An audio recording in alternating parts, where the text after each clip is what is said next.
morning, Malacañang Press Corps. Good morning, everyone. For today's briefing, we will have some members of the Philippine delegation to the European Union. But before the briefing itself, please watch this short video that they have prepared regarding the recent trip to to Belgium, to Bosnia and Herzegovina, and to Geneva.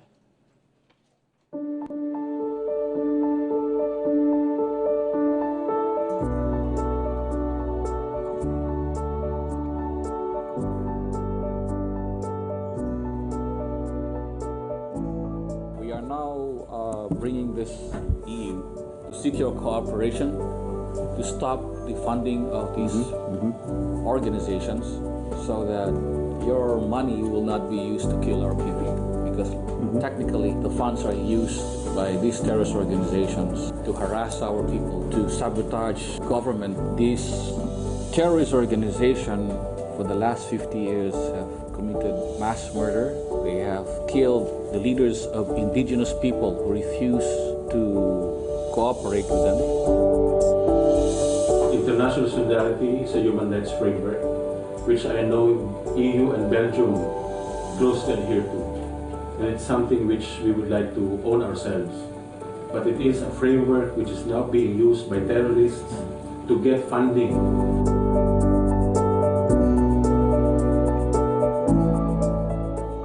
The Armed Forces of the Philippines is an institution that has put in place complaint and investigation mechanisms to address cases of human rights violations by its personnel. These mechanisms have been established by law, enacted to address widespread human rights violations by military personnel, drawing from bitter lessons in authoritarianism during martial law. Let me assure you all that the AFP does not tolerate actions that violate the human rights of any Filipino or any person. The peace and order situation in the Philippines has significantly improved, as shown by the decrease in total crime rate in 2018 compared to previous years. Ambassador, sir, may I hand over the 17 atrocities committed by the communist terrorist groups to our IPs or LUMAs, Philippine Unions. Mr. Deputy Director General, Admiral, thank you very much for this information. We will ensure that it is properly handled and move forward for the sake of our country and the prosperity of our IPs. This is the first time that we submitted this documentary evidence against the communist terrorist groups. The most serious is leaders, tribal leaders were killed, murdered.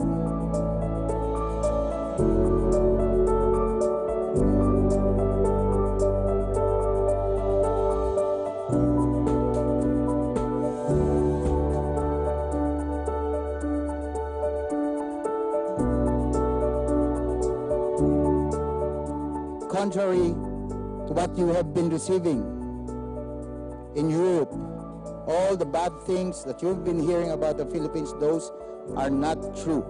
Press freedom in the Philippines, it's alive and well, and journalists in the Philippines have never been more protected until now. So under the leadership of our President, Rodrigo Duterte.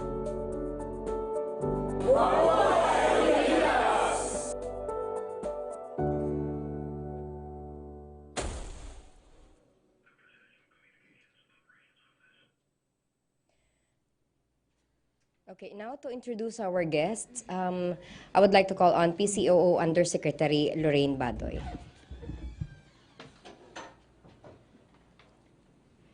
Good morning, Malacañang Press Corps. Good morning, mga kababayan. For over 50 years, we were held hostage, and we had no idea that we were in such dire straits. For every one step we took forward, we were held back 3 steps. And however hard we tried, we couldn't seem to make any progress. In fact, the harder we tried, it just seemed like our efforts were never good enough, and we watched in helpless despair as our country slid slowly but surely into the dark pit, while other countries around us, our ASEAN brothers and sisters, found their stride, got to flap their wings and soared, leaving us in the dust. Our men and women in uniform have known the reasons for quite a while now and have held a huge piece of the puzzle because they were at the very front lines of this protracted war waged against country by the communist terrorist group, the Joma Season-led CPP, NPA, NDF. They've seen for decades the abuses and the treachery of this terrorist group, how they wreaked havoc on the Filipino people, from the poorest of the poor to some of our biggest private companies, from threatening to burn down equipment and structures if these companies didn't cough up and pay the revolutionary taxes they imposed, to the actual destruction of this equipment and structures, like the blowing up of bridges and communication towers. There's also been rape, pillage, the burning down of our schools, the using of our indigenous brothers and sisters as shield, mass murders they've committed to cleanse their own ranks, torture and murder, and then to put the blame on government, to paint faithful public servants as traitors. They've also seen how the political opportunists in our midst took advantage and formed unholy alliances to further their political agenda, no matter if it doomed our country further. It was therefore with great relief that those in the know heaved a big sigh of relief when the President created Executive Order Number 70, which is the creation of the National Task Force to End the Communist Insurgency that has bedeviled our country for over 50 years now. The order dated December 4 reads in part, there is a need to create a national task force that will provide an efficient mechanism and structure for the implementation of the whole-of-nation approach to aid in the realization of the collective aspirations of the Filipino people to attain inclusive and sustainable peace. The approach aims to address the root causes of insurgencies, internal disturbances, tensions, and other armed conflicts and threats by prioritizing and harmonizing the delivery of basic services and social developmental packages in conflict-affected areas and vulnerable communities. The only Philippine president who has taken on the country's real problems has taken on this huge problem at a level no other president has, whole of nation, and by going to the very roots of the problem and hacking those roots off. One of those roots is the funding the CPP, NPA, NDF has been getting through their legal fronts, like the Rural Missionaries of the Philippines, Karapatan, and the Ibon Foundation. To be able to get such funds, it was necessary that they paint such a dire picture of the country and to pull numbers and statistics out of thin air to, for instance, make the war on drugs seem like a bloodbath with their latest made-up number, 30,000 killed, and to make a wildly popular, highly trusted president seem like a butcher, a dictator, a misogynist. In order to perpetrate this scam, the Joma Season-led terrorist group, the CPP, NPA, NDF, had to keep the poor and to create havoc and obstruct progress. It was therefore time for the National Task Force to reach out to our brothers and sisters in the European Union and to tell them of this betrayal. The money that they thought was going to the poorest of the poor was in fact being funneled into the pockets of Joma Season and his cohorts, and that in effect they were funding terrorism and poverty in our country via a highly sophisticated global network that spans continents and that uses the international solidarity framework as cover for their horrific activities here and abroad. Money they had given out of the generosity of their hearts had been used to sow and perpetuate grief and hardship. We therefore went there to ask that they stop funding terrorism in our country. It was also time to reach out to the UN and tell them the truth and dispel lies they've been fed by traitors in our midst, to restore our honor as a people and to give dignity to our government's sincere efforts to put our country on high ground. This morning, we give our report to the Filipino nation and the next few steps we wish to undertake to once and for all end this curse that has hostage our country for far too long. It is our hope that the time for endless political bickering ends when it comes to this whole-of-nation approach. We are not each other's enemies. We have a common enemy. And this enemy is Joma Season and the CPP, NPA, NDF, a group that's been declared a terrorist group by the UN, the US, Canada, UK, and lately by the Philippines.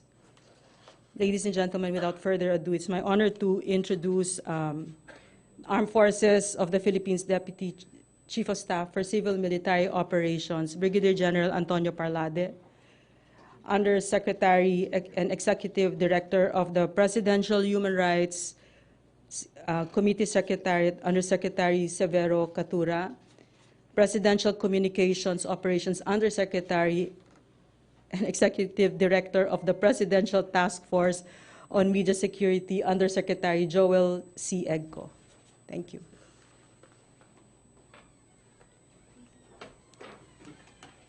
Yes, please. Okay, thank you very much. Good morning, members of the Malacañang Press Corps.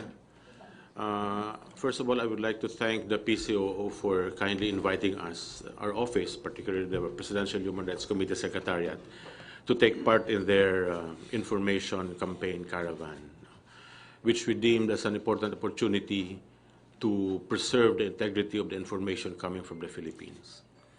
For the information of everyone, I think, although I know you are already aware of this, meron po tayong mga kinausap na iba't ibang mga mekanismo, no? Habang tayo pumunta ng Europe, we engaged with the UN Working Group on Enforced and Involuntary Disappearance.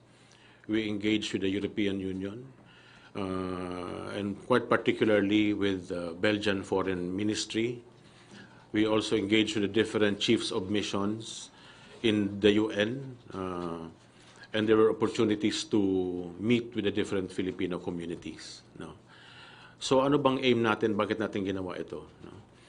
One is, if I'm looking at the perspective of one who deals with the UN, una, magandang tinan kasi natin dito na we are a very active part of the UN system. No? At ang pagiging kabahagi natin ng UN system ay hindi lamang maging kabahagi nito, maging kasama, kundi there's also an obligation for us to strengthen existing mechanisms. In our work that we do, we have seen the extent in which certain mechanisms in the UN and the EU are being used as platform to advance certain agendas, especially of critics of this administration. No? So meron tayong tinanan dito, the mission, as I said, was to preserve the integrity of the information, but it is actually to qualify the extent by which the human rights narrative in our country has been so muddled. Ang nakakaabot sa ibang bansa ay talagang ibang-iba sa nangyayari sa atin. At kanina nga nabanggit ni Yusek Lorraine, ginamit pa ang isang platform, yung tinatawag natin International Solidarity Platform, which is a human rights framework, no? Para lamang magawa nila yung gusto nila. No? Anyway, let me break this down a bit, and I would like to ask later on my colleagues to go into the certain areas. As I said, we engaged with the UN Working Group on Enforcing Voluntary Disappearance. Ang meeting na ito ay ginanap sa Sarajevo, sa Bosnia and Herzegovina. Dito sa opportunity ito, we were able to clarify the 625 cases that were brought to our attention. By the way, I'd like to point out na itong mga kasong ito, hindi ito naganap under the Duterte administration. Naganap ito nung panahon pa ni Marcos hanggang sa panahon ni Benigno Aquino. No? So ito yung sinasabi natin dito na kahit na hindi man tayo signatory ng isang convention, kasi ito na lamang isang convention na hindi natin nilalagdaan, no? Still, nandun yung puso natin para magkaroon sana ng closure. Matagal na itong mga kasong ito nabibinbin. We also wanted to clarify ano ba ang prosesong ginawa ng UN para matugunan ang mga kasong ito. Because based on our studies, we found out na marami doon, kung minsan may mga double entries, meron doon may mga acquittals na, pero hindi na re-reflect.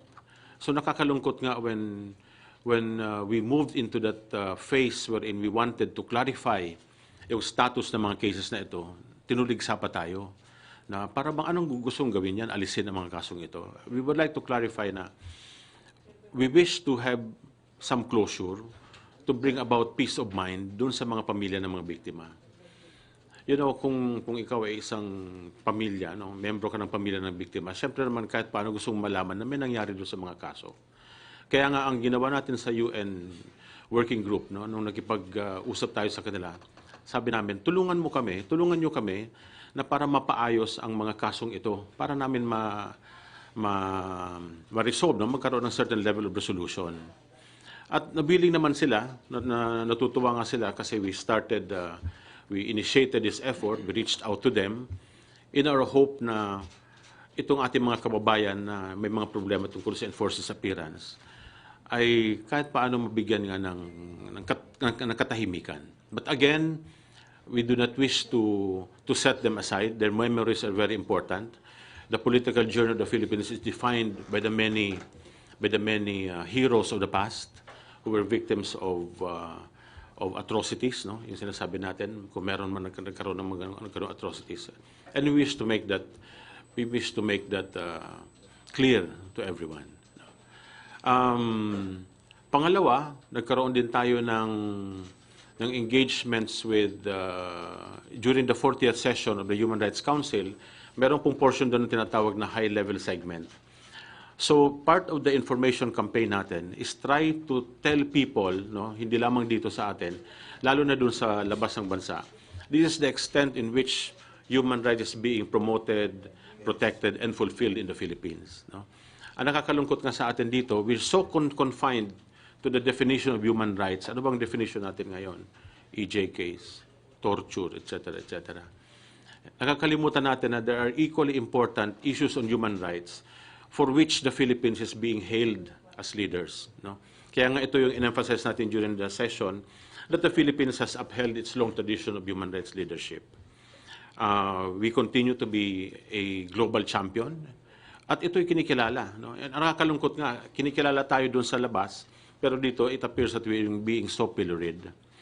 We have achievements, no, in other areas like gender equality, migration governance, climate change and disaster management. And our role in the ASEAN is something which we should really be very proud of. We've taken a lead in the ASEAN Intergovernmental Commission on Human Rights, and that is something which the international community, particularly the Human Rights Council, has really hailed the Philippines. No? Then again, really the challenge, because of this the muddled human rights narrative, is really a result, no, of the influence of many front organizations masquerading as NGOs and human rights defenders.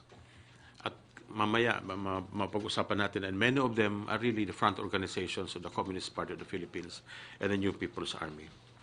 So ito po yung lawak na ginawa natin sa information campaign. And we also had opportunities for interactive dialogues.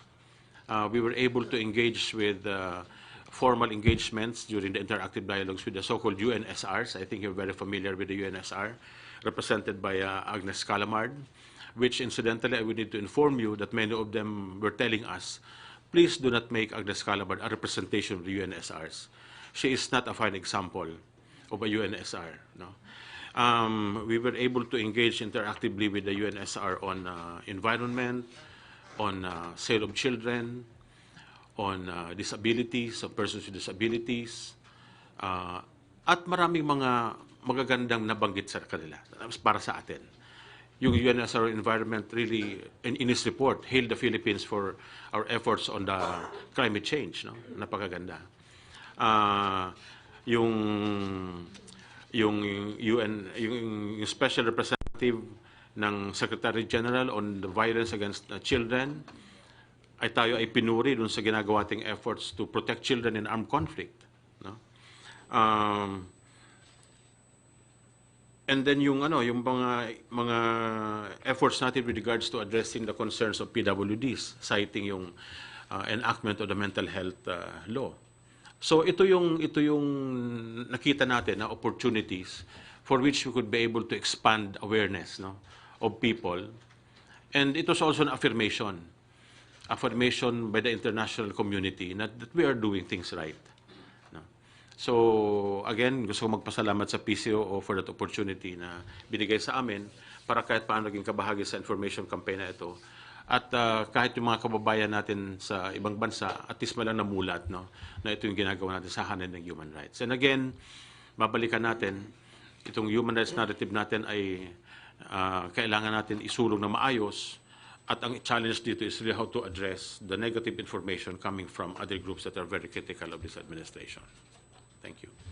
Thank you so much, Yusek Katura. Now let's hear from General Parlade. Okay, magandang umaga po sa inyo lahat. Probably I'll give you some of the slides that we showed dun sa UN, sa Bosnia and sa Geneva and then the EU para lalong maintindihan nyo kung ano yung engagement, anong itsura ng engagement na ginawa namin sa Europe. But these engagements all started when the CPP celebrated its 50th anniversary last December 26. So nakita natin na napakatagal na nitong insurgency na ito at yung grupo ni Joma doon sa Utrecht, halos hindi natin nagagalaw. And true enough, sa ating pagre-research na nakita natin na ang dami po ng funding na nakukuha nitong mga organizations na ito, specifically from the European Union. Ang nakita natin na very clear is the release of some 621,000 to 22,000 euros para dun sa Rural Missionaries of the Philippines. And they're proudly displaying the logo of the European Union without the EU knowing na ito pala yung mga front organizations. So nung nag-research kami, we engaged the ambassador of EU in Manila and we found out that the EU is also planning to release another 1.3 million euros para doon sa mga succeeding projects nila. Also, being undertaken by the Rural Missionaries of the Philippines. So medyo nabahala tayo dahil baka sa laki ng natatanggap nila, lalong matagalan itong insurgency na pinipilit natin na matapos, especially now that we have this National Task Force. So naging magandang opportunity yung invitation ng United Nations for the Philippine government to present its case on the 625, yung missing na 625. Merong 117, this was the 117th session of the working group on enforced and involuntary disappeared persons sa Bosnia. At meron ding invitation sa Geneva on human rights also. Kaya minarapat namin na i-engage na yung UN and then yung EU. Dahil paulit-ulit yung invitation, wala tayong pinipresent na data sa kanila. At ang umiiral naman na narrative ay yung narrative ng mga makakaliwa, especially these organizations like Karapatan and Ibon. At ginagamit nila yung UN system at yung kanilang koneksyon sa UN system para itong message ay yung mga hindi magandang balita na ito at saka yung mga fabricated reports nila paratingin sa UN and sa European Union. So, ganun ang naging kwento. But I'll probably show to you some of the slides that we presented. Can you flash the first slide, please? Actually, on the 625, next slide po. Yung sa 625, we emphasize to the UN that many of these 625 probably disappeared during the purging years of the Communist Party of the Philippines, which was from the period 1983 to 1986. Inamin po ito ng Communist Party of the Philippines sa kanilang anniversary statements. Bago lang itong anniversary statements na ito, compilation of anniversary statements. At kung nababasa nyo po, inamin nila dyan that they tortured and murdered more than 950 of their cadres. 950 po, more than the 625 na hinahanap natin. And true enough, nung ginraf natin ito, inanalyze natin, many of the 625 disappeared during this period. Mga 80% po nang nawala, hindi nawala ng martial law, but nawala during this period. 1983 to 1986. So pinakita namin yung link at naging guide ito ng reference ng United Nations at sila naman ay kumbinsido, hindi naman to gawa-gawa ng AAP. Ito po ay nakapublish by the way sa revolutionary website nila ng CPP-NPA. Sige po, next slide. By the way, ito, yung picture dyan sa baba, sa kaliwa, yan yung picture ng Inupakan Leyte Massacre. Ito po yung Oplan VD sa Inupakan. Yung sa Samar, yung Oplan Zombie, matindi rin yun. Hundreds ang nakalibing dyan. At hindi pinag-uusapan yan dun sa UN. Hindi rin pinag-uusapan sa UN WIGED. Yung nasa ibabaw, yung pictures po sa ibabaw, I think, yeah, this was taken 2005. But madami pang killings na nangyayari, especially on the IPs. May picture pa ba tayo? Next slide po. wala tayong isang ibang pictures. But this is just to show you kung paano nila ginagamit itong mga front organizations nila tulad ng Karapatan para i-project ang mga maling balita sa international community. Sige po, next. Next slide.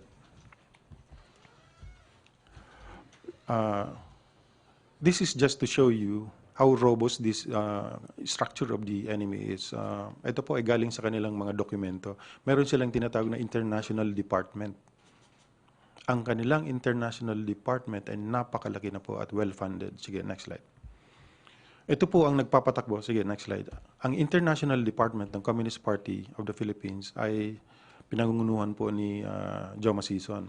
At napakalaki na ng organisasyon na ito. Yung mga blue na yan, na boxes na nakikita niyo sa ilalim, yan yung mga chapters nila worldwide.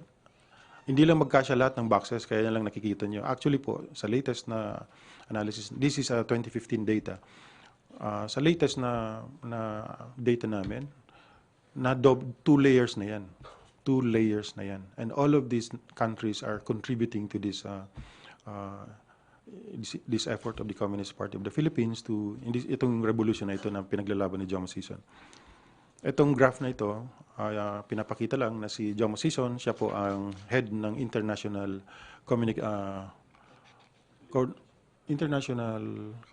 Coordination Group, ICG. I have here a document signed by Joma Sison inviting all these members throughout the world, including all these ILPS organizations or affiliates, kasama yung IBON, Karapatan, KMU, lahat ito nandito sa listahan na ito. Kung gusto yung tingnan, nasa website po nila yan. Kaya ako'y natatawa dun sa mga lumalabas na balita na red tagging daw yung gobyerno, yung NICA red tagging. No, hindi po. Si Joma ang nag-red tag ng mga organization na ito. Kasi linagay niya sa kanyang website itong mga organisasyon na yan.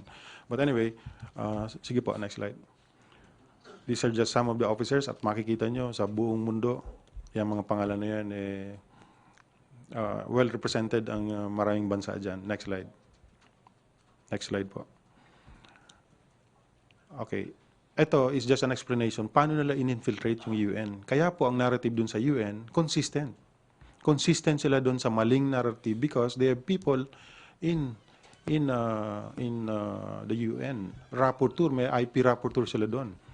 Actually, yung rapporteur na yun, nasa listahan yan as a member of the Communist Party nung finailan natin ng kaso yung Communist Party as a terrorist organization. Sige po, next. Next slide po. This is just to show you kung gaano sila ka-systematic. Meron silang tinatawag na clearinghouse. Ang tinatawag nila dyan, ang tawag nila dyan ay Mindanao Indigenous Peoples Conference. Yan po ang clearinghouse ng lahat ng project nila sa Mindanao. At meron kang nakikita dyan na Mindanao Interfaith Services Foundation Incorporated at nakikita nyo dyan yung Rural Missionaries of the Philippines. Ang Rural Missionaries of the Philippines ay mga madre po yan. Mga sisters yan na nagpapatakbo nitong mga projects na ito. One of them is being funded by the European Union. And when we engaged the Belgian Parliament, we found out na meron din pala silang malaking pondo na binibigay dito sa mga organization na ito. But please take note, ang end state nila doon ay dalhin ang kaso sa i-internationalize yung kaso. I-try ang ating presidente o kung sino mang presidenteng nakaupo sa International People's Tribunal. So yan ang objective nila. So talagang sisirain nila kung sino man yung nakaupo para i-try dito sa International People's Tribunal. Of course, hindi na nakalagay. Ay isa sa mga objective nila talaga is yung talagang mag-generate ng funds. Sige, next. Next slide po. Sample ng isang product ng Ibon Foundation. Napakalinaw dyan kung anong objective nila. Ang nakapirma dyan si Murphy. But really, the objective of this is to portray the sitting president as a tyrant, as oppressive. Sige, next. Next slide po. Sample ng kanilang mga pamphlets. Nakalagay dyan, save our schools. Ano bang schools ang gusto nalang i-save? Ito po yung mga salugpungan schools na nagtitrain ng mga kabataan para maging radikal. Nagtitrain ng mga bata para maging rebelde. At ito po, dala-dala ko rito, yung kanilang mga manuals, mga ginagamit nila sa salugpungan schools and Al-Qadeb, produced by Ibon Foundation. Kung i-share ko ito sa inyo mamaya, makikita nyo kung paano nila rina-radicalize yung mga estudyante as young as 9 years old, 7 years old, para eventually maging cadre nila. Okay, sige po, next. Another slide. But ang common dito sa mga slides na ito, dun sa mga pamphlets na ito, yung word na donate. Donate, donate, donate, support. Even this communication of JOMA on the International Assembly or Congress sa Hong Kong, magkakaroon na naman sila ngayong June, nakalagay doon, please make sure that you pay your dues and then so pera talaga. It's all about money. Kaya nga sinabi natin sa last interview natin na I think this is really a big scam that we have to uncover. Sige po, next. I think that's the last slide. Okay, isang sample din ng produkto ng ibon. Portraying the president as the least, $81,000 na workers or jobs ang na-generate ng ating presidente. Nung tinyak natin sa PSA at saka sa DOLE, napakalayo po. Hindi yan yung accurate na representation itong, of course, yung jobs that was generated during the time of the presidents. So bottom line, magaling po silang mag-fabricate, and these materials, this literature are well funded by these organizations, by these governments in Europe, including the EU. At kinakailangan pong malaman nila ito. So yun po ang pinaka-purpose, isa sa mga purposes actually ng ating pagpunta doon sa UN and EU. Thank you, General Parlade. Now we have Yusek Egco. Yeah. Thank you, Maritz. Well, I understand we're a bit pressed for time, so hindi ko na masyado habaan. But I think that I believe the two gentlemen beside me were able to sufficiently and substantially explain the mission objectives, of our trip to Europe. So, and the PCOO is part of the National Task Force, itong EO70. And of course, as the information arm, ay ito po yung naging role niya. So we call that mission as the Truth Caravan, wherein we also married the Press Freedom Caravan, which we have been doing since last year with Secretary Andanar and ASEC Ablan, where we directly engage with stakeholders, not only in the local scene but also abroad, yung ating mga Filipino communities. And I tell you, I would like to assure you, na very fruitful, and we discovered a lot of things. There were a lot of realizations during that trip, especially yung sinasabi ni General Parlade kanina about yung funding na yan. In fact, during that meeting in Brussels, talagang nagulat kami sa amount involved, sa Belgium pa lamang. Hindi pa kasama dito yung mga ibang bansa sa Europe, And of course, yung mga issues on human rights, where si Secretary Yusek Katura was able to he was able to eloquently explain to experts, UN experts, the real situation here in the Philippines, what's really happening. And sabi nga sa kanila, we did not fly halfway across the world to tell them lies. So what we did was actually, I'd like to borrow your term, preserve the integrity of information of what's really happening in the Philippines. And paulit-ulit din naman po namin sinasabi na kulang talaga. In fact, hindi kulang, hindi lang kalahati, minsan baligtad pa yung impormasyon na nakakarating talaga doon. Hindi minsan, madalas. So what our message there was that there are enough mechanisms here being done by, laid out by the administration of President Duterte. And it's just unfortunate that some groups, there are many groups who refuse to avail of those mechanisms for one reason or another. So doon na nga din umiikot yan, And in terms of outputs naman, I have here a summary of the complete PCO outputs when it comes to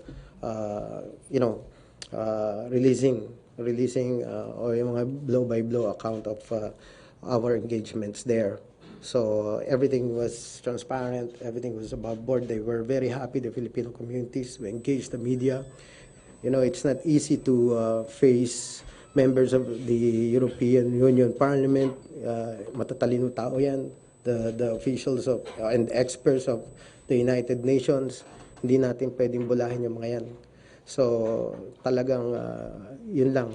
Very truthful at kung ano yung totoong nangyayari sa ating bansa, yun naman ang ating mensahe doon sa kanila.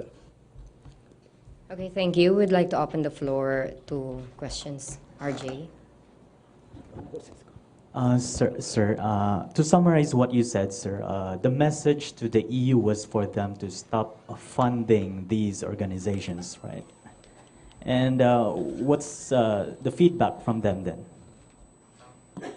They were so surprised to know that these organizations are actually part of this terrorist organization. So of course we have to show proof.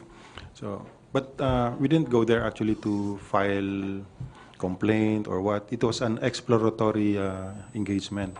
And kaya very maganda yung response nila at nung naintindihan nila, nagbigay sila ng commitment na they really have to stop this because they don't want to be seen as providing support to these terrorist organizations. They will no longer fund these organizations. Oh, no.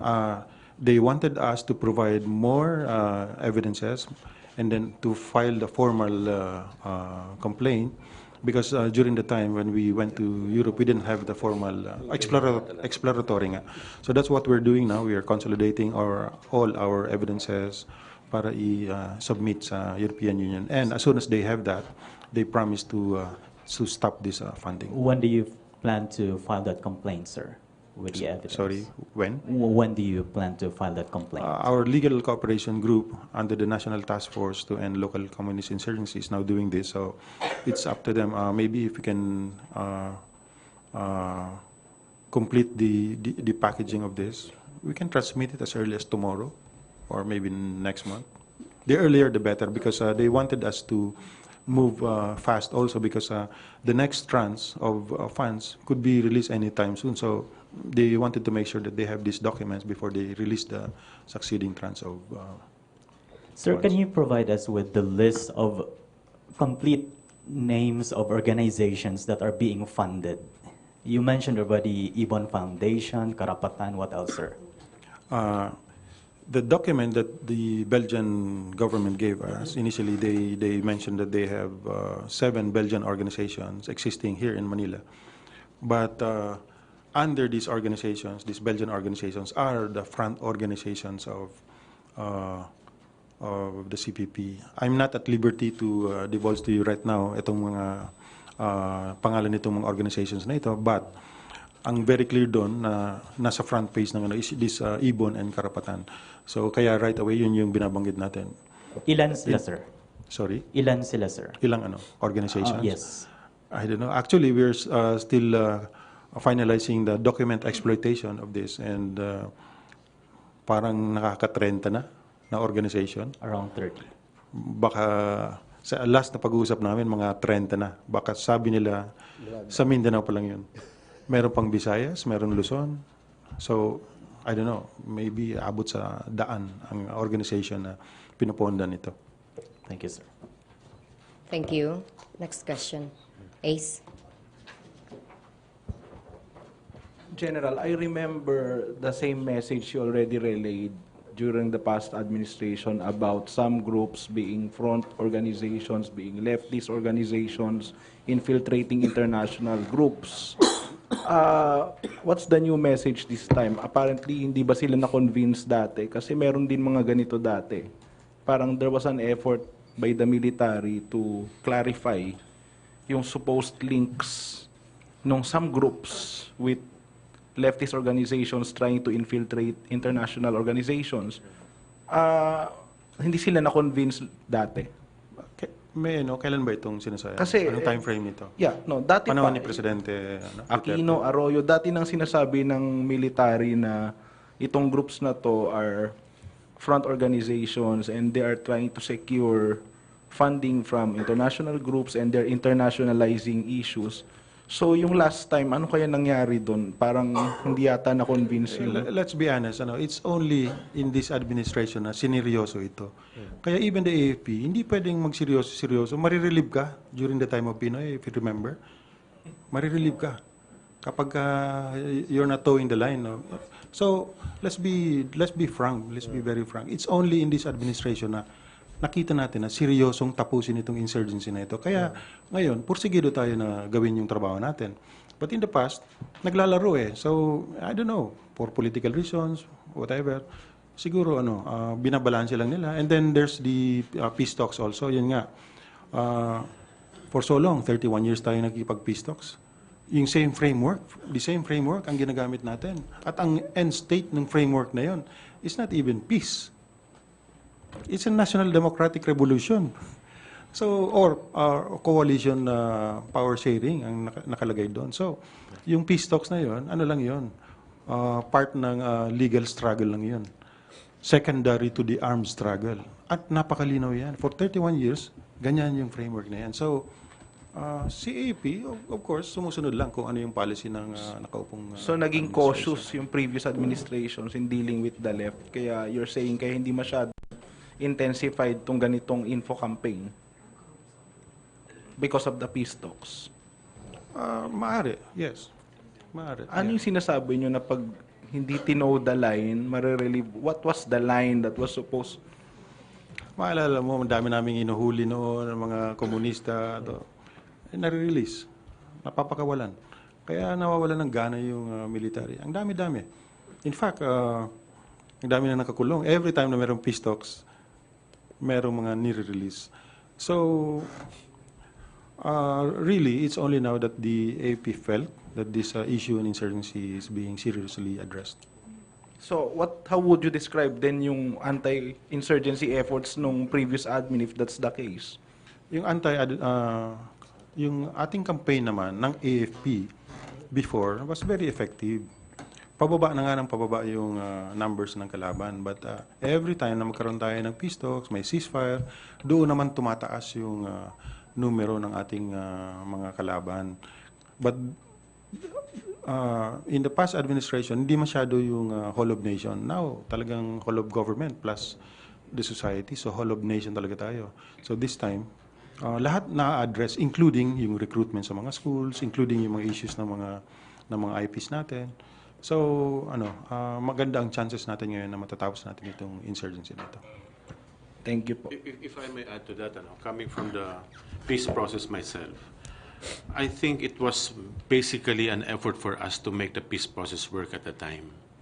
Tandaan po natin na when the CPP and PA were declared as terrorist organizations, it was government itself na nagsabi na, teka nga muna, pwede ba natin pagbigyan natin sila? No? Kaya nga doon mismo sa aspetong yon, we limited ourselves in really pushing forward. Kasi that was part of the confidence building. That was part of the entire peace process. Negotiations was very much part of the peace process. But what we're saying now is, teka nga muna, nagbigay na tayo ng sobra-sobra, pero bakit ganito pang ginagawa ninyo? Patuloy pa rin pag-ambush sa baba, patuloy pa rin yung pagsisira nyo sa kinabukasan ng mga kabataan. Pati kami, nagulat kami nung nakita namin yung kanilang curriculum Instead na tinuturuan ng maayos na pag-aaral, ang mga bata tinuturuan mag-assemble ng rifle. So, sinira na. So, sabi natin dito, enough is enough. Let's go the other way. Anyway, if you take a look at the peace process is not limited by peace negotiations alone. Alam naman natin yun, di ba? Maraming mga peace paths. Thank you. And by the way, hindi natin inabandon yung peace talks. Yung localized peace talks, ongoing yan. At napakaganda ng result. At yun ang ayaw ni Joma kasi nagiging irrelevant sila doon sa Utrecht. So kaya pinipilit nila na magkaroon uli ng peace talks with them. But hindi. Let's give this opportunity, these local officials to deal with these local communists kasi yung issue, mas alam nitong mga local leaders natin. So grounded sila. So napapag-usapan ng mabuti yung mga issues. Kaya yun, napakadami na po ang nagsusurrender. 14,000 na sa last count namin, I think 14,000. Thank you. Ina? To General Parlade or Yusek Katura, How much money are we talking about here? Do you have an idea on how much money yung groups po na sinasabi nyo get and how regular? Okay, we start with the EU.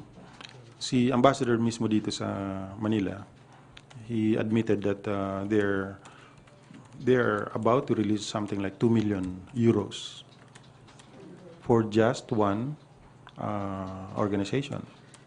2 million euros. Yun yung actually, yung isa sa mga reason kung bakit talagang pinursu natin dun sa European Union, yung issue na ito. 2 million euros, that's for what For period? rural, How long? rural missionaries of the Philippines for a period of, the first tranche was completed in December last year. Kaya ngayon, ino-audit na nila yun, yung 621,000. That's equivalent to 32 million pesos. Eh. And then the next tranche, etong year na ito. So that's equivalent to 2 million total. And I heard, according to the ambassador, meron ding portion na nanggaling ng Peru. Can you imagine Peru? Nagbibigay ng donation sa Pilipinas. So that we have to trace also. But that's coming from the EU. Now, sa Belgium, when we engaged the Belgian Ministry of Foreign Affairs, we found out that they are actually supporting the 7 NGOs in the Philippines with 3 million euros a year for a period of 5 years. So that's 15 million euros. We're not saying that all these NGOs are being exploited by the Communist Party of the Philippines. Yun nga ang pinag-aaralan natin kung ano itong mga organizations na nanginginabang dun sa mga pondo na ito. But that's only two entities. EU and the Belgian government. Just to clarify, sir, yung 2 million euros, that's from the EU as an organization? Yes. Okay. And then, yung sinasabi nyo pong 7 NGOs with 3 million, that's 3 million euros each? No, for the seven NGOs. For the 7, yeah. 3 million every year for 5 years. Yun yung Yes. sinasabi. Okay. For the 7. Okay. And one of those organizations na sinabi nila, na-admit nila, is MISFI and Al-Qadeb. Kaya naalala naman namin yung EU, yung funding ng EU dun sa because this is the same group that the EU is funding. So si Belgium at saka si EU, they're funding one project. So it could be that there's a second double funding scheme or even triple funding scheme. So that's what we want to find out with the other countries. Baka nagbibigay din sila ng support dito sa the same project na ito.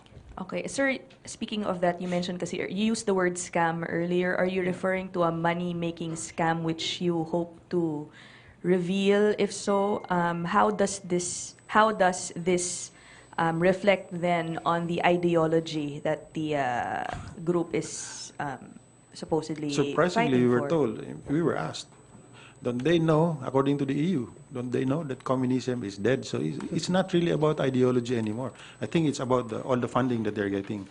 I'll show you a list of the organizations that's attending the six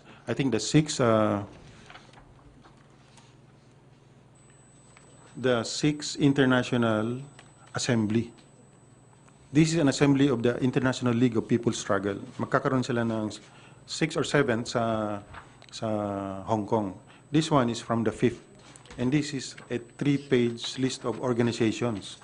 Hindi ko papangalanan, otherwise sasabihin nila, red tagging na naman ako. But this is from their website. Mamaya I'll share this to you, but or you can search their own website. But anyway, what I'm saying is, in the recent list, yung mga na-invite nila, meron ng Papua New Guinea, meron mga organizations from Senegal, meron from Brazil. So, worldwide. At sabi ko nga, nakalagay doon, sa last page na kanyang letter. Basahin ko na lang. Number 7. Please encourage the member organizations connected to your commission to pay their membership dues either to the ILPS country chapter, if one exists in your country, or to the ILPS National Treasurer. In solidarity, Professor Jose Maria Sison.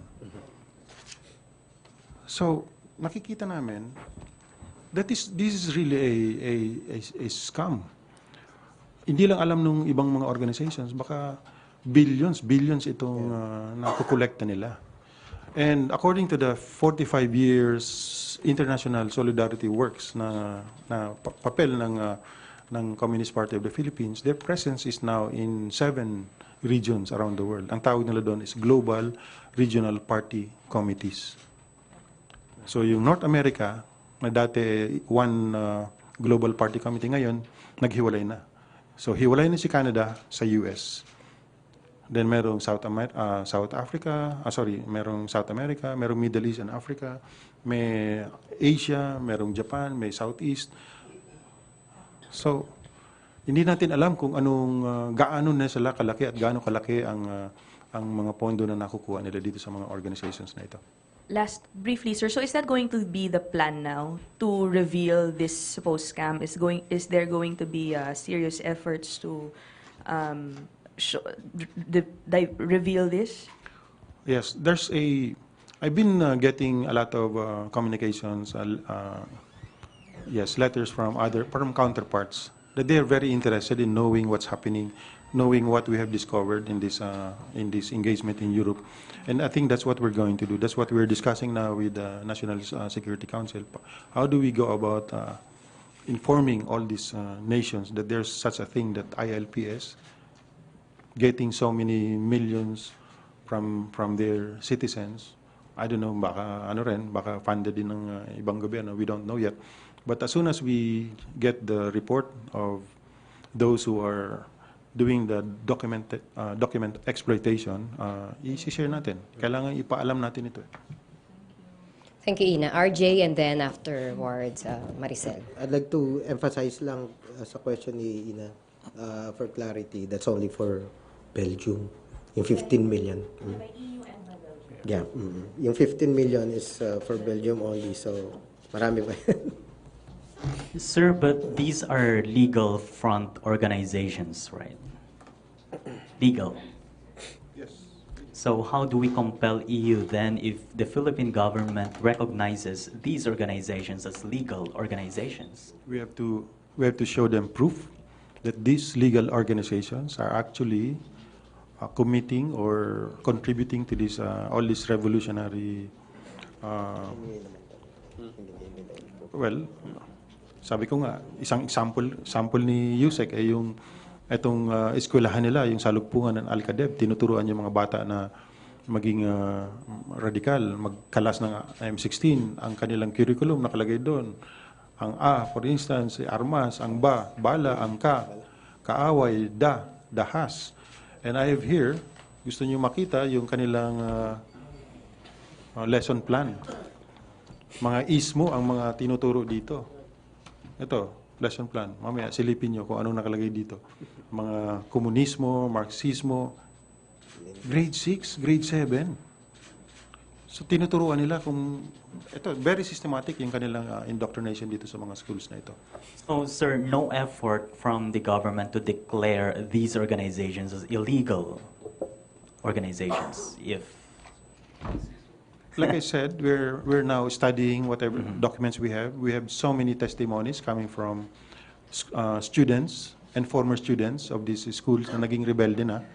Lahat ito kino-consolidate natin. And by the way, this was part of the submission that we gave to the UN Permanent Mission natin sa Geneva. Kasi nga, itong mga violations na ito ng mga IPs, including itong recruitment ng mga IP children to become rebels, yung mga violation ng IP rights, hindi naman pinapansin ng UN Rapporteur on IPs. So that was the perfect opportunity for us. Total, may dala-dala kami mga electronic copy ng nung nakita namin yung mandate ng UN Rapporteur, very clear doon. Kailangan lang iparating sa kanila na itong mga violation na ito nangyayari at action na nila. Pero walang action ang UN IP Rapporteur natin. So this time, we presented Ambassador Evan Garcia the list of the 17 violations with the corresponding attachments, mga affidavits, mga pictures, but partial lang yun. We are still consolidating more evidences coming from the field. Thank you, sir. Thank you, Maricel. Hi, sir. Good morning. Sir, if these are legal organizations, is there a chance that the European Union is not aware that they are funding front organizations of the communist group? I think, yes, they admitted it that they are not aware because, for instance, yung Belgium, ang minomonitor na lang nila yung mandate nitong 7 Belgian organizations at very clear naman doon. Protection of human rights, women's rights, environmental protection. Magaganda naman yung kanilang advocacies. Kaya sila nagbibigay ng funding. Hindi na nila, inamin nila, hindi na nila inaalam kung ano yung mga organization sa ilalim nitong mga Belgian organizations, yung mga local organizations na sinusuporta nitong 7 Belgian organizations. But you mentioned earlier, sir, na merong 7 NGOs na fina-fund nila for 5 consecutive years na. So if that's the case, gaano na pala katagal yung posibilidad na pinupondohan nito yung mga front organizations? Hindi pa po umabot doon yung aming investigation. Wala pang report. But mamadaliin namin para masagot itong mga tanong na ito. Kasi sabi nga natin, nagmamadali rin sila na matanggap yung report na yun. Para on their part, maka-action sila. At least on our part, siguro gusto nilang mangyari ay ma-disqualify na yung accreditation nito, mga NGOs na ito, maputol. But do we still accept donation coming from EU? What do you mean, we? Government. The government. Is the government still accepts donation? The Philippine government? Yes, the Philippine government. We're not talking of the EU providing assistance to the Philippine government. We are talking of the EU's support to this non-government organization. NGOs po ito. So, I don't know kung ano. No, because I'm just wondering if may epekto ba yon in any case. How will it affect yung possible assistance na binibigay nila doon sa mga, legit programs if the government is planning to file complaint? I'm sorry, I cannot answer that. Hindi ako masyadong familiar dyan sa aspect niya. Yusek Atura. I think the main message that we really wanted to hear from the EU was their openness. It was really the first time that they heard about this important information, that they were funding front organizations. In fact, they were very proud to tell us na, in fact, these are the groups that we are funding, only to be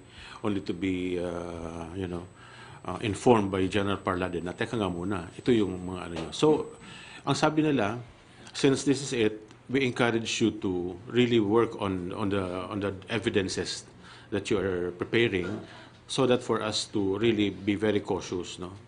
And at the same time, itong ginagawa kasi natin, this is also to protect yung mga legitimate organizations na talagang totoo may puso na tumutulong. Just imagine, instead na mapunta sana doon sa mga legitimate organizations, the bulk of the funds go to these organizations na ang talagang target nila is to undermine and overthrow this not only the government, but to change the facade of the structure of Philippine society. Kaya nga kung minsan iniisip mo nga naman, mahirap makipag-usap sa isang tao na ang agenda niya isirain ka. So how could you come up with that? But then for years, sabi nga natin, for years, we tried to extend the hand of unity, a hand of reconciliation, dahil nga may peace process. Pero at this point, sabi natin, enough is enough. Masyadong malaki ng at stake sa kinabukasan ng ating mga kabataan. Thank you po. Thank you. RJ.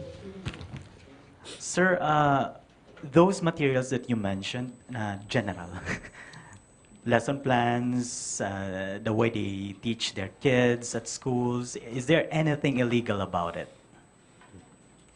I think I'll have to show this to you and you read for yourself para ikaw magsabi kung... No, sir.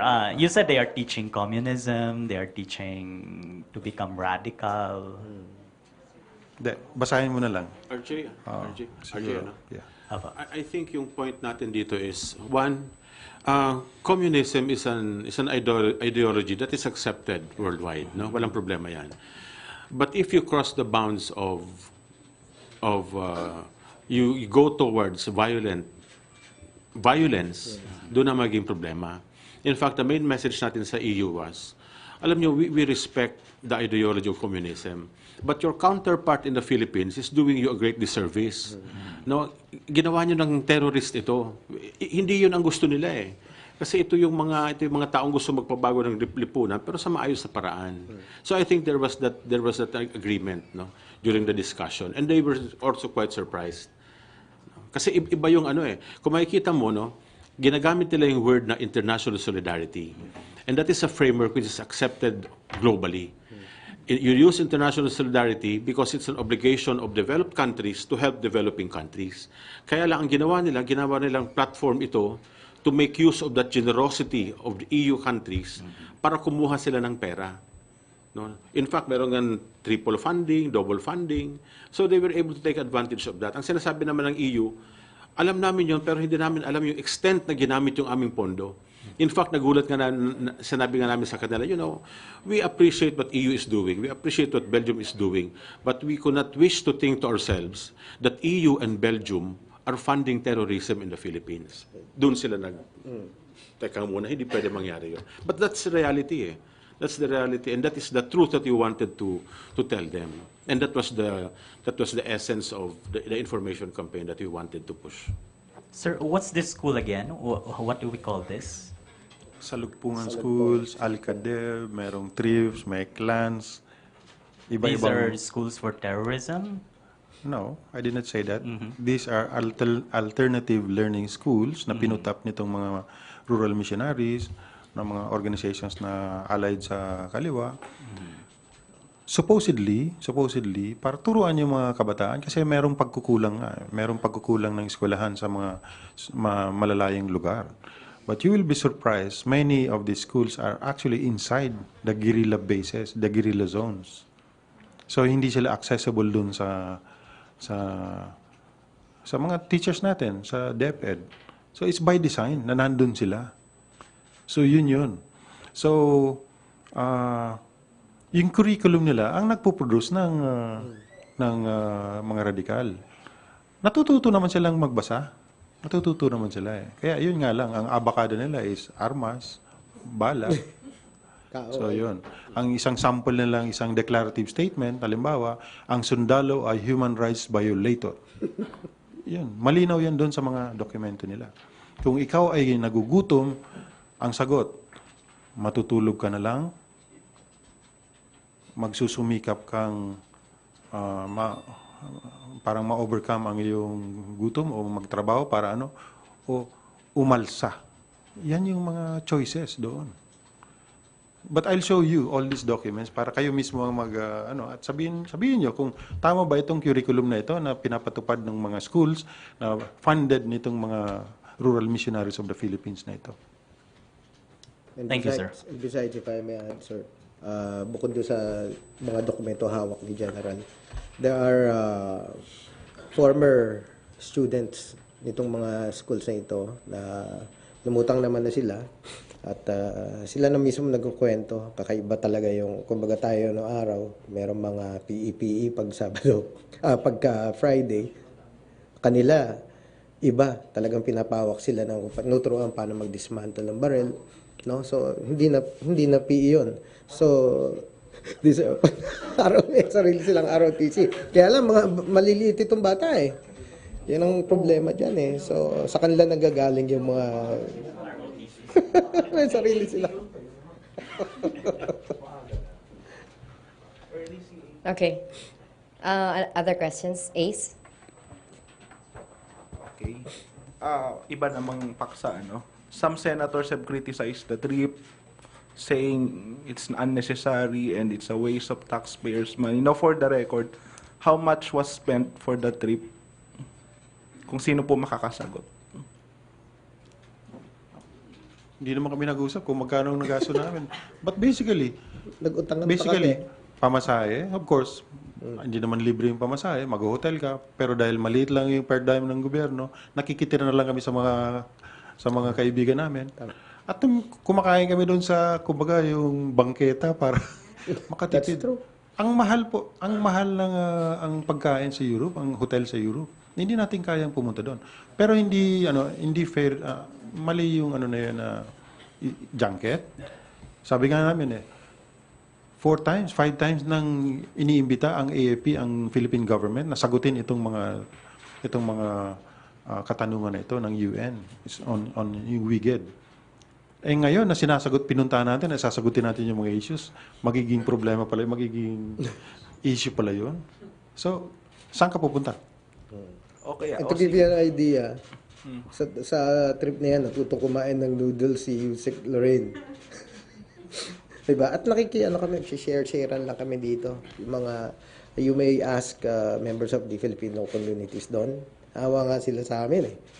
Diba? Sabi nga nila, actually, may isang doktor doon na sabi, kakaiba kayo dahil, well, practically, doon na kami halos nakitira sa kanya. Kikain. So, pero hindi mo quantify kung magkano ba talaga. Pamasahe, konting accommodations. So gaano kamura? Hindi, do you have figures kasi para meron tayong eksaktong sagot kasi pwedeng sabihin what can be mura to you, baka hindi mura sa kanila. Or mahal sa inyo, hindi mahal sa kanila. Let us just look at it this way. Gumasto ka. Sabi mo ng 1 million or 2 million. But in the process, you're able to prevent the funding worth 2 billion or 1 billion. Funding from organizations na napunta doon sa sa radicalization ng mga bata. Baka sana yun na lang ang isipin ng mga bumabatikos. At sabi nga nila, bakit ngayon lang kayo nagpunta? Why just now? Alam mo yung Filipino communities na nakakausap namin, sir, ang tagal na naming alam ito.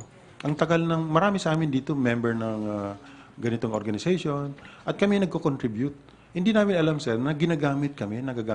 In-explain namin that these organizations are actually, magaganda naman yung advocacies nila. Ang hindi nila alam, yung party, may party group dyan sa loob ng organization. Ang tawag nila doon, underground mass organization, within that organization. So, mayroong legal organization, but within that is a underground mass organization. Yun ang hindi nila alam. Yun ang nagpapatakbo ng lahat, nag-orchestrate ng mga activities nila.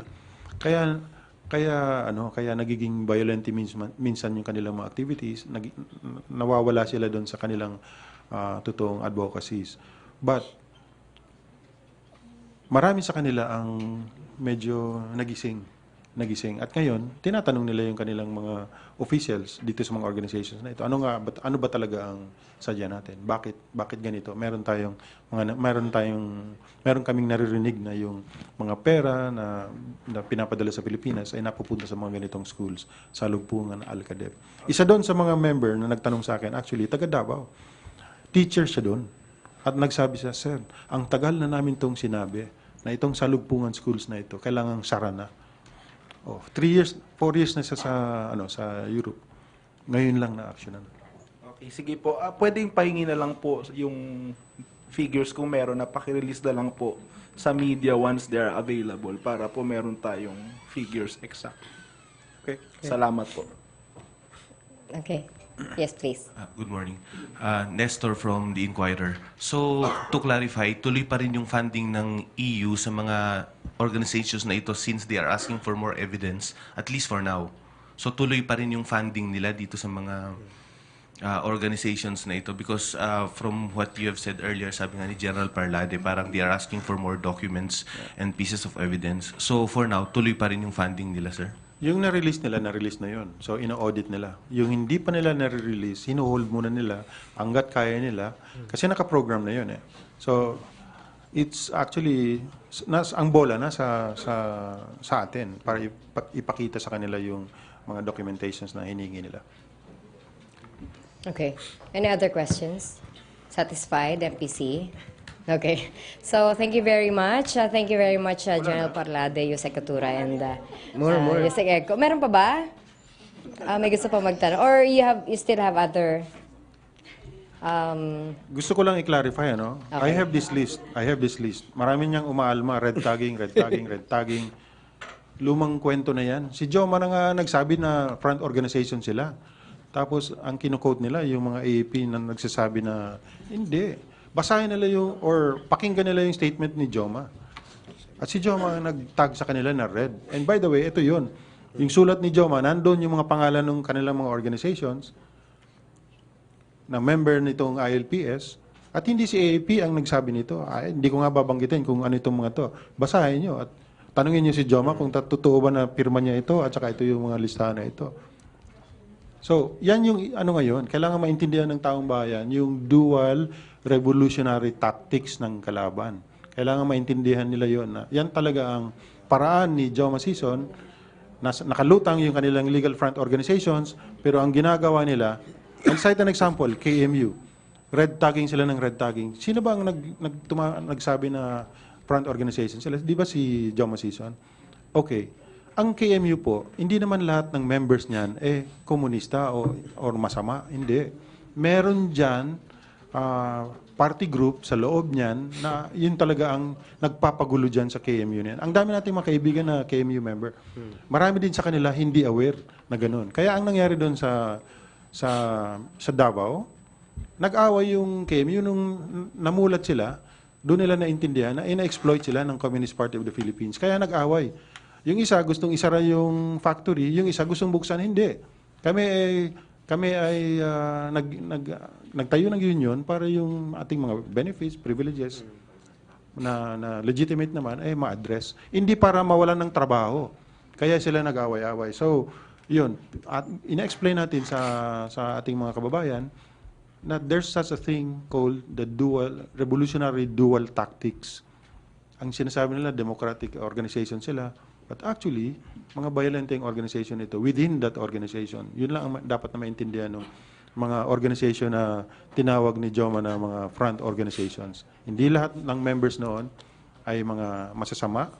Madami sa kanila, majority of them, in fact, nasa 95% nitong mga members nito walang kaalam-alam dun sa ginagawa ng 5 tao within that organization or within that chapter. Ito yung nagpapagalaw, ito yung mga galamay ni Joma Sison at ito yung dapat na ma-identify nila. Ang pwede nilang gawin, actually, pumunta sila sa police siguro, isabihin nila, sir, member ako ng ganitong organization, hindi ko alam na kami ay na-infiltrate na, willing kaming tapusin na itong insurgency na ito, tulungan nyo kami kung paano. At sana matulungan din kami, or tayo, ang gobyerno, para ma-identify kung sino itong mga infiltrators dun sa organizations na ito na sumisira ng mga magagandang advokasya nitong mga organisasyon na ito. Thank you po. Okay. General Ed Arevalo of the AFP is also here if you have any other questions. Okay na kayo? Boundary na. ROTC, gusto nyo tanongin? Okay.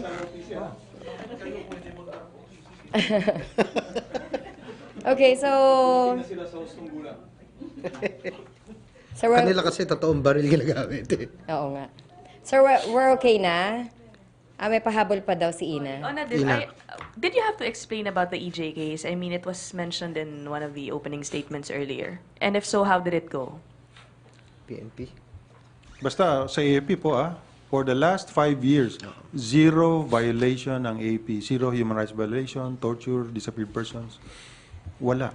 Wala na silang makuha ang issue, so gumagawa sila ng kwento. Gusto nilang buhayin yung mga past records ng AAP na wala naman kaming kamuang-muang. 1987 po ako naging sundalo Ang pinag-uusapan natin martial law years. I would like to believe that there's already an appreciation of what we are doing in terms of addressing the anti-illegal drug problem in the country. I'm sorry, sir, just to clarify my question. EJ case in relation to the drug war, because yes, that's of correct. course it's an issue. That's Kasi alam naman natin yon na during the past administration, hindi mo ini-equate ang EJK sa drug problem. No?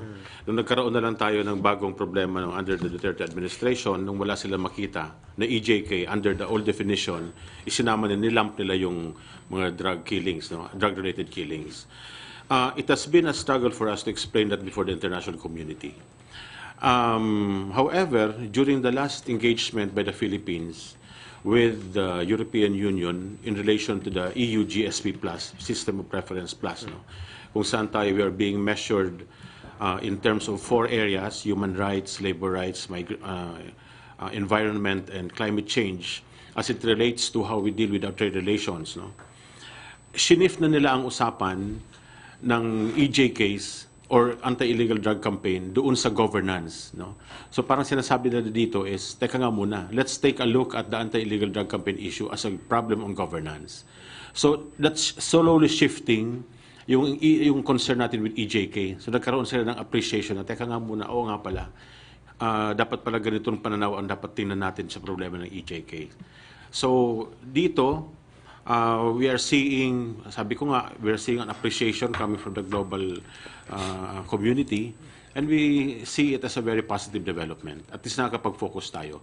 Of course, there are still interest groups who would want to pad the figures, but then again, madali lang naman may explain sa kanila at alam na nila. No? Kasi alam natin na may lumalabas na 27,000 kuno, but we're saying na may 5,000, but we've already clarified that, and I think that's well explained.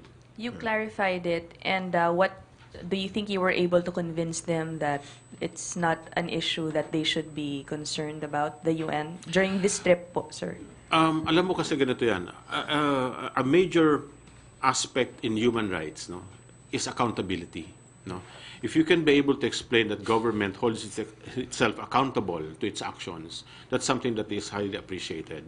Kaya nga isa doon sa mga ginawa ng EU delegation, which unfortunately hindi na ako nakasama, is to explain before the chiefs of mission what are the different accountability mechanisms of the country in addressing these problems. Kasi it has been part of the series of fora which tried to address the issue of anti-illegal drug campaign. So I would like to believe na na-address yun. Part of our contingent are members of are officials of the Philippine National Police, and they made a presentation about that when we faced the heads of missions. So successful, you're saying, and you clarified and were able to address all their concerns. There were some questions raised. There were, alam mo, yung interaction, but at the end of the meeting, satisfied naman. Ang maganda kasi diyan, yung dialogue ends up in something which is, hindi siya tapos. Ibig ko sabihin, yung sinasabi natin na, hindi kami makikinig sa inyo. At least there's already this large window of openness na kung saan tayo pwede mapag-usapan yan. And the gauge in that is also the way that we have seen yung mga posts dito sa bansa natin ng mga Western European countries na nagkakaroon ng Yusek Eco used the word satisfied naman po dun sa explanation. And I ask this because just recently, the UN High Commissioner for Human Rights, Ms. Bachelet, said that the Duterte drug war should not be used as a model by any country. So how then could you say that you were successful or they were satisfied with the explanation if one of their chiefs gave out that Yung statement? engagement with the heads of mission, let's treat it separately, and the one in latest statement ni Bachelet, it's being addressed right now. It's already being addressed already. But I'd like to assure you that during malaki yun malaking gathering, yung mga heads of missions. It was General Jair Fidel of the PNP who made the presentation sa mga ganon. So iba-iba kasi yung assignment sa amin. So it might have, the discussions there, your efforts there might not have been enough. Is it safe to assume because of Ms. Bachelet's remarks, which came after your attendance there? It would have been different if he was there, or I mean, let's just say that all efforts are works in progress. Kasi iba rin yung sa leadership, iba rin yung approach doon, at iba rin yung doon sa general membership. At kung titingnan natin sa general membership, the mere fact that you were elected to a fifth term speaks highly of what we're doing. And of course, we are not a perfect state. Meron talagang, kahit ano naman sinasabi niya na meron mga flaws, but then again, there are success stories na pwedeng i-highlight yun. So, mas malawak ang pagtingin. Kay Madam Bachelet, kaya nga sabi nga namin dito, the mere fact that she has been able to utter that compels us to really push for the information campaign na dapat makarating sa kanya. Yes. There's a different dynamic surrounding the President sa Human Rights Council. It's a totally different approach that we should try to consider later on. Okay. Thank you, sir. Okay, thank you, Ina. Baka may pahabol pang questions. Wala na? Okay na talaga kayo, Okay, so that's it. Thank you so much, MPC. Thank you to our guests, Yusek Egco, Yusek Atura, and General Parlade. Back to PTV Studios and Radyo Pilipinas.